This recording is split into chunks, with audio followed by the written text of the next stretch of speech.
Henry Wadsworth Longfellow Dana, or Harry Dana, was the grandson of the poet Henry Wadsworth Longfellow. Like everybody else, he was born a blank slate. His experiences are what shaped him into an everyday activist, determined to stand up for his beliefs and his identity throughout his entire life. As a young man, like he was in this 1920 passport photo of himself, Harry traveled frequently to Europe and often to Germany. Little did he know he would actually be present for the outbreak of World War I. So present, in fact, that he actually saw the Kaiser declare war while he was out in the crowd, an event that he recorded in his journals at the time. As Europe fell into war in 1914, Harry wrote back in this missive to his aunt Alice Longfellow, "Today the mobilization of the troops has begun, and all the stations of Berlin are filled with heartrending partings and weeping women and children." He writes of a German child asking him, "Warum machen Sie Krieg?" or "Why are they making war?" Harry's answer written here, "It is a child's foolish question, but who can answer it?" Once he returned to America, Harry had been so deeply affected by what he had seen that he decided to start making strides to change the world around him.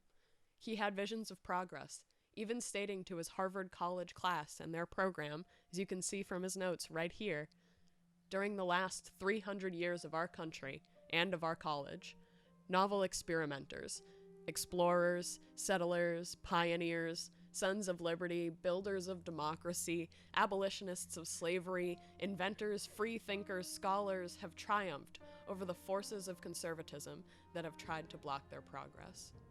No longer was Harry going to allow anything to block the progress that he was seeking. He became a pacifist, which led to him getting fired from a teaching position at Columbia University for his participation in pacifist proceedings. Not one to be told what to do, Harry did continue his work even after his firing, both as a pacifist and as a teacher, to the point where his uncle Ernest Longfellow openly disinherited both Harry and his brother Alston in his will for their socialist and pacifist views expressed during World War I. Even after the war, the family, and Harry especially, were unwilling to let go of what they learned during that terrible time. Even in times of relative peace, Harry brought his activism into his everyday life. His career as a teacher and his passion for helping the working class naturally came together, and Harry actually taught in a number of labor schools throughout New England during his teaching career. He even founded schools of his own, like the Boston Central Labor Union's Trade Union College, and he founded and joined a number of other labor and union organizations throughout his life.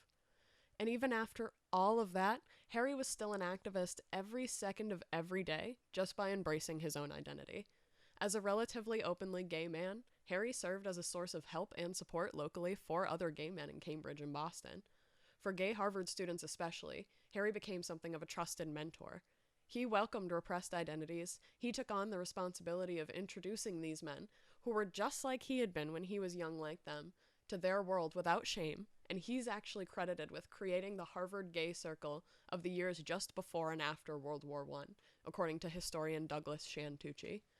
For years after Harry's death, gay men from Boston and Cambridge fondly remembered him and the Longfellow Washington House as a cherished refuge that welcomed anyone who sought a safe place to stay.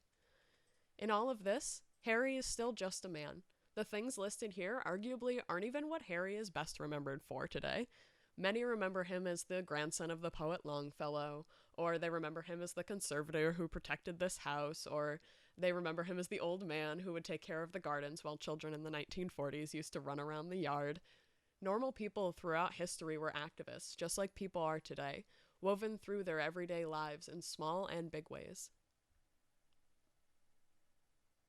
What does activism look like in your everyday life?